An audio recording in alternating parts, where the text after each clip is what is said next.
अस्सलाम वालेकुम students, how are you? Fine? उम्मीद है आप सब ठीक होंगे। In previous lecture we have to studied about first law of thermodynamics and their applications. उनकी एप्लीकेशंस हमने पढ़ ली थी। Today we will discuss about second law of thermodynamics. Our topic is second law of thermodynamics. But second law of thermodynamics के पढ़ने से पहले आपको बच्चों पता होना चाहिए फर्स्ट लॉ ऑफ थर्मोडाइनमिक्स ये है कि change in energy mean energy का जो है वो ट्रांसफर होता है from one body to another body. First law ने ये बताया कि एनर्जी ट्रांसफर हो सकती है एक बॉडी से दूसरी बॉडी तक, एक प्लेस से दूसरी प्लेस तक, बट ये नहीं बताया कि वो कैसे मुंतकिल हो सकती है, कैसे नहीं हो सकती, उसके लिए क्या लिमिटेशंस हैं, क्या रिस्ट्रिक्शंस हैं, कैसे हो सकती हैं, वो हम सेकंड लॉ में पढ़ेंगे। तो फर्स्ट लॉ ऑफ थर्मोडायनेमिक्स यही है कि change in energy is equal to, मतलब आप जितनी हीट लगाएं, जितनी एनर्जी दें, तो वो ट्रांसफ़र हो सकती है from one body to another body. But in second law of thermodynamics we will studies about how it will transfer from one place to another place, how it transfer from one body to another body, and what are the limitations, what are the conditions to transfer from one body to another body.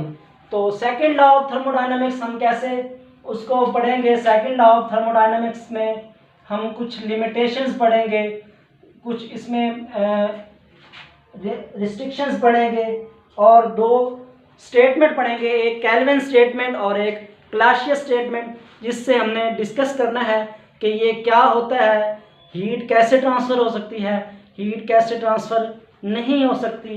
तो हम दो statement पढ़ेंगे। तो first law में तो यही है कि energy can B conservation of energy. Ma'am ये पॉसिबल है या नहीं है, तो ये फर्स्ट लॉ ने नहीं बताया। उसने यही कहा कि ये energy can be transfer, energy can B conserve, energy conserve हो सकती है। But in second law of thermodynamics,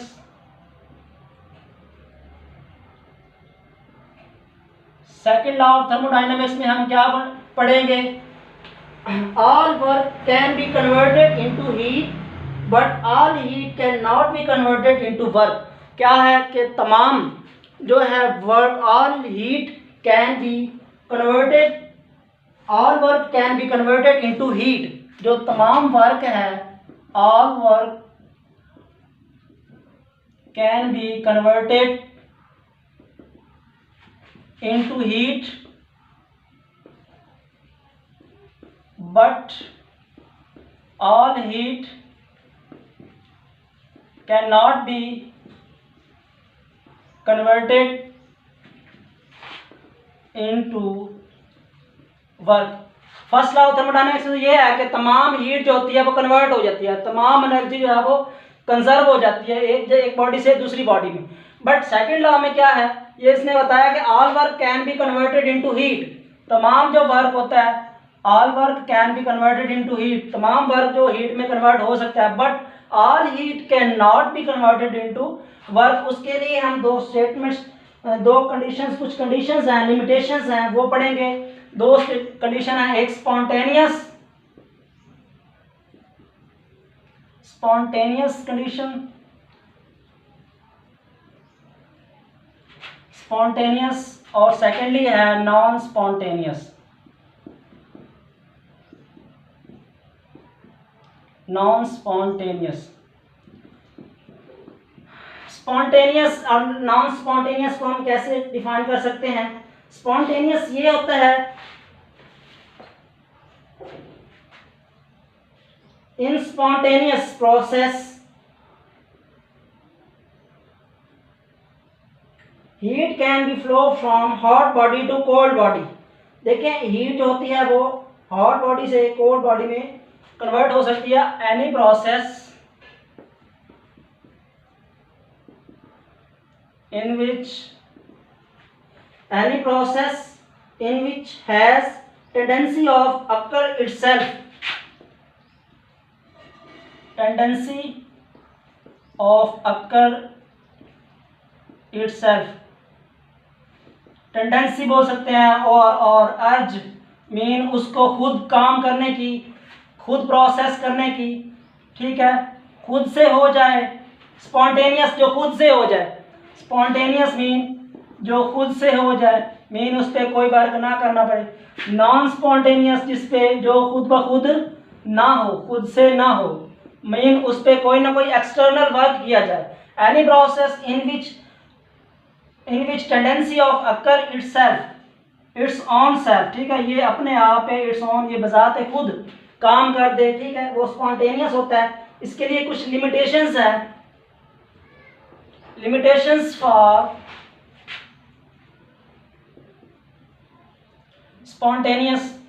spontaneous के लिए, खुद से काम होने के लिए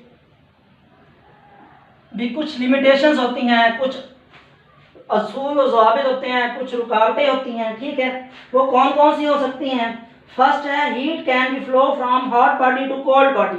क्या हो सकता है? हीट जो होती है वो हॉट बॉडी से कोल्ड बॉडी में, hot body, heat from hot body to cold body, hot body से कोल्ड बॉडी में ट्रांसफर हो सकती है हीट। सेकंड कंडीशन क्या है इसकी? Second limitation, feasibility of process, feasibility of process. Third condition क्या है इसकी? By proper initial, bye proper initial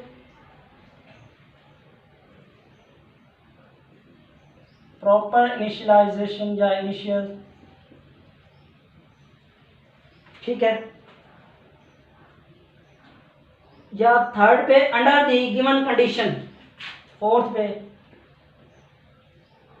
under the, मैं एग्जांपल देकर समझाता हूं ये कैसे है under the given condition.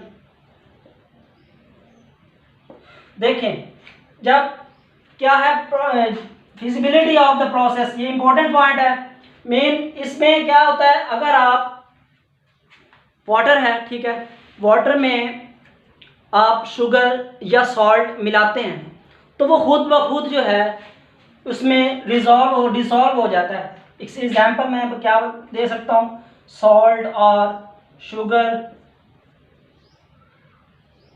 Dissolve, या वाटर जो है at high point to low point खुद ब खुद आता है, ठीक है। ये भी हो सकता है water falling from upper point two lower point.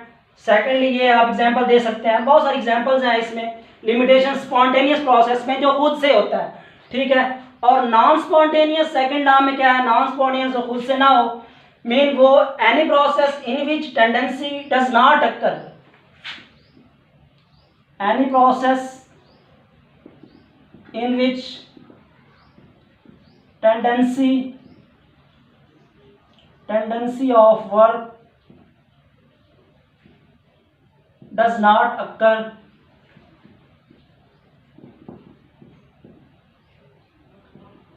occur by its own self,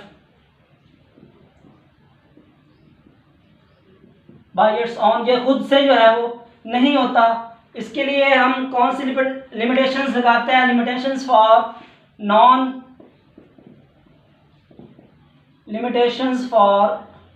non spontaneous.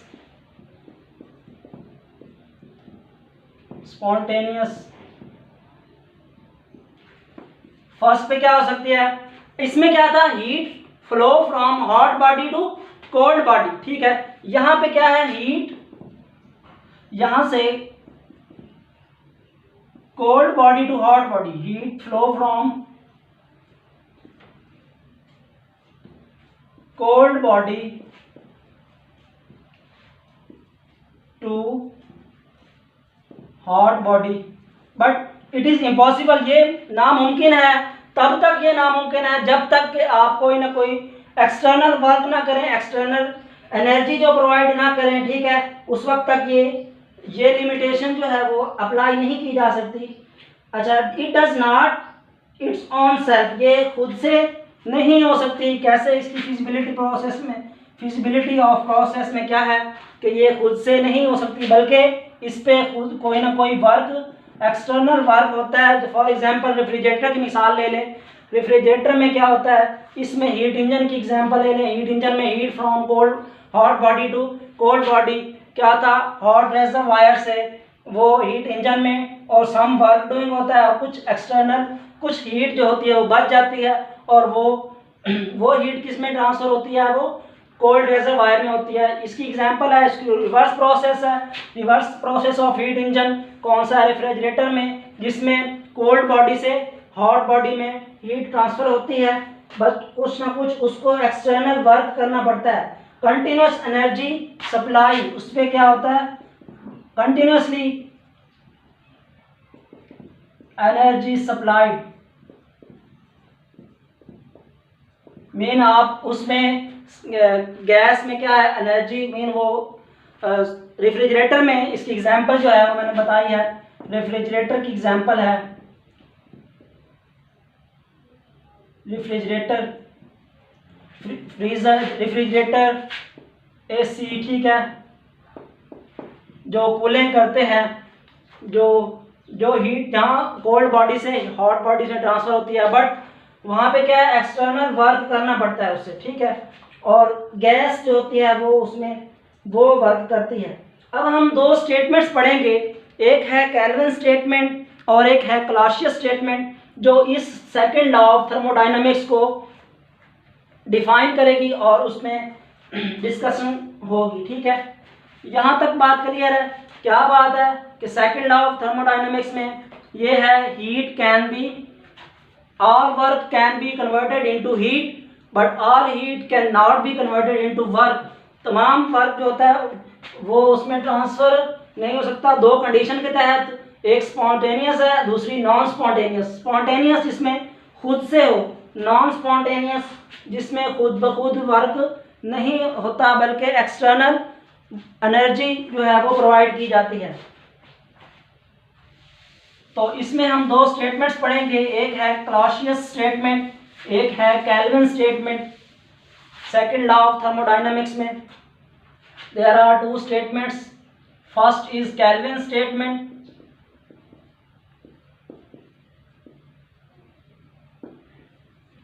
Secondly क्या है, क्लासियस स्टेटमेंट। स्पेलिंग्स की मिस्टेक हो जाए तो क्लियर कर लीजिएगा आप। क्या है, केल्विन और क्लासियस स्टेटमेंट, ठीक है। केल्विन में क्या कहा, it is impossible a process which में convert extracted from single reservoir into work without leaving any change in system. क्या है कि ये इम्पॉसिबल है कि तमाम की तमाम हीट जो होती है वो उसमें ट्रांसफ़र हो सके। ये ऐसे है, हमने आपने हीट इंजन के बारे में पढ़ा, क्या होता है, कोल्ड हॉट रेजरवायर, एक हॉट बॉडी होती है, एक कोल्ड बॉडी होती है रेजरवायर में, ठीक है, रेजरवायर और हीट इंजन, और इसमें डूइंग सम वर्क होता है, ये सिंक होता है कोल्ड रेजरवायर, इसकी जो हीट है Q1 है, ये Q2 है, temperature T1, temperature T2, doing some work, क्या होता है, हॉट, ये कुछ हीट जो होती है इससे डूइंग सम वर्क होता है, और बाकी जो बाकी जो हीट बच जाती है वो सिंक में जाती है कुछ ना कुछ। ये क्या कहता है, इट इज़ इम्पॉसिबल, ये कहता है कि हम heat engine 100% efficient heat engine नहीं बना सकते। ये मीन कुछ ना कुछ एफिशिएंसी जो है उसमें डेफिशिएंसी रह जाती है। एफिशिएंसी होती है मुकम्मल, प्रॉपर, परफेक्ट इंजन इसमें नहीं बना सकते, हीट इंजन परफेक्ट नहीं हो सकता। It is impossible that all heat can be extracted into work without losing some heat। ये देखो इसमें क्या है, ये इम्पॉसिबल है कि तमाम की तमाम जो है इसमें हीट वो हीट इंजन में ट्रांसफर हो जाए विदाउट लूजिंग सम हीट, कि वो कुछ हीट जो उसमें लूज ना करे, कुछ हीट बाकी ना रहे। ये तो इम्पॉसिबल है कि 100% एफिशिएंट जो है आप हीट इंजन नहीं बना सकते, 100% एफिशिएंट इंजन नहीं बना सकते, ठीक है, कुछ ना कुछ उसमें डेफिशिएंसी रहती है, ठीक है। तो ये हीट इंजन के बारे में था, कैल्विन स्टेटमेंट थी। और perfect heat engine does not exist, इसमें क्या है, perfect heat engine does not exist, ठीक है। सेकेंडली है क्लासियस स्टेटमेंट, दूसरी स्टेटमेंट है क्लासियस। इसमें क्या है, ठीक है, इसमें आप वो रेफ्रिजरेटर की एग्जांपल दे सकते हैं। ये क्या है, it is impossible that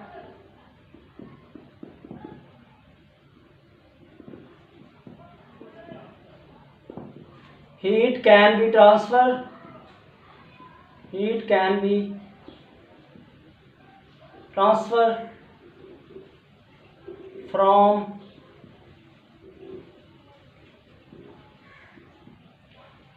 cold reservoir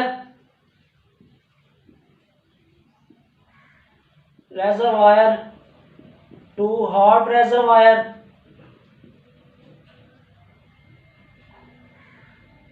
without losing some या without doing some external work। आपने कुछ एक्सटर्नल वर्क करना है, कुछ ना कुछ एनर्जी उसमें लूज होनी है, एक्सटर्नल वर्क, ठीक है। आप इसकी एग्जांपल कौन सी दे सकते हैं, रेफ्रिजरेटर की।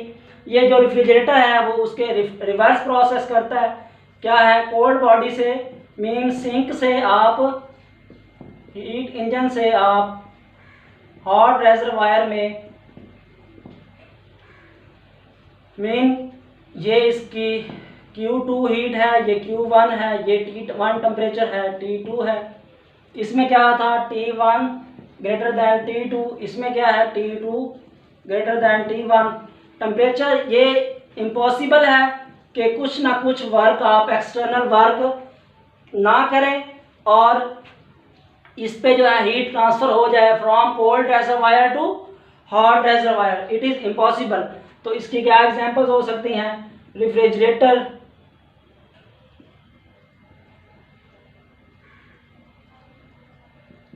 एसीज वगैरह जो घरों में लगती हैं, देखें उसमें गैस जो है वो फील्ड होती है, ठीक है, तो एक्सटर्नल वर्क होता है उसमें, तो तभी जो है वो कोल्ड बॉडी से कोल्ड हीट जो है transfer from cold body to hot body, cold reservoir to hot reservoir, और कुछ ना कुछ एक्सटर्नल वर्क होता है, प्रेशर होता है, पंप होता है।